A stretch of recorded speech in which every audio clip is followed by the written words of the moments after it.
Today, we're diving into a really challenging idea about public education in India. It's an argument that draws a direct line between one of the world's biggest welfare programs and the struggling state of the nation's government schools. So let's unpack how that connection is made.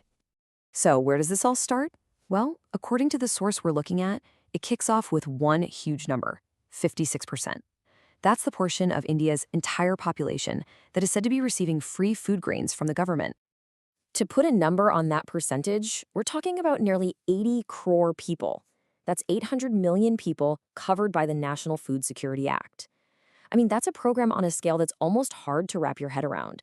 But the perspective we're exploring today asks us to think about the potential trade-offs. And that brings us to the big, really provocative question at the heart of all this. When you have so much focus and so many resources going into one massive social program, what's the unintended cost to another absolutely critical area, like the nation's public schools? All right, so first up, let's really dig into this education gap. The source material we're looking at paints a pretty detailed and frankly concerning picture of the challenges facing the public school system. And wow, the picture it paints is pretty bleak. We're seeing reports of government schools just shutting their doors, completely unable to compete. And the reasons cited are severe. We're talking about buildings literally falling apart, a constant shortage of teachers, a curriculum that feels like it's stuck in the past, and it's often being taught by staff who just haven't had the right training. So what's the results of all this? Well, the claim here is that the consequences for students are really stark. Graduates coming out of this system, they often face unemployment, or they end up in low-paying private jobs, or in the very lowest tier of government work, what's known as grade D jobs. And you can really see this gap when you look at who's getting the better government jobs, the grade A, B, and C roles. The source claims that for every one student from a government school who lands one of these jobs, nearly 4 students from private schools do. That's a huge difference. Okay, so a gap like that, you have to ask, why? What is going on here? A disparity that wide needs an explanation, and the source we're examining points to one very controversial reason. And to get to the bottom of that, the source says we have to do one thing: follow the money.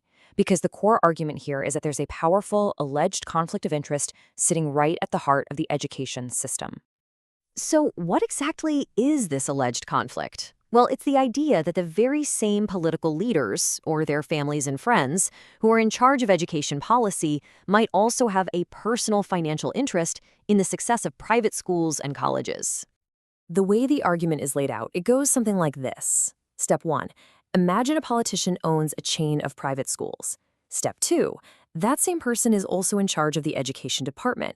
Well, if that's the case, there's actually a pretty strong reason not to improve government schools.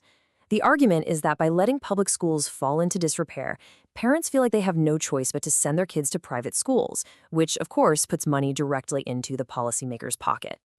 And, the source really doesn't mince words on this. It puts it bluntly. Working for the upliftment of government schools is of no profit if you own private institutions.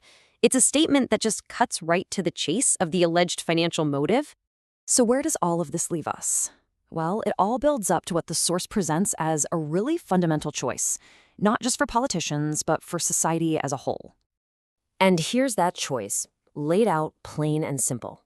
The argument goes that so much political energy is focused on what you might call freebies, things like free food, subsidized electricity, or cheap bus fares. The question being asked is whether this focus on short-term benefits is coming at the expense of a much more important long-term investment: quality public education for everyone. In the end, it all comes down to a really direct message for the people in charge, and it's summed up perfectly in this quote. Politicians need to understand that they are there for serving, not for earning. It's a call to get back to the absolute core idea of public service. And that leaves us with this one powerful final question. When you're shaping the future for millions of children, what's the ultimate priority? Is it public service or is it private profit? That's the question right at the center of India's education dilemma.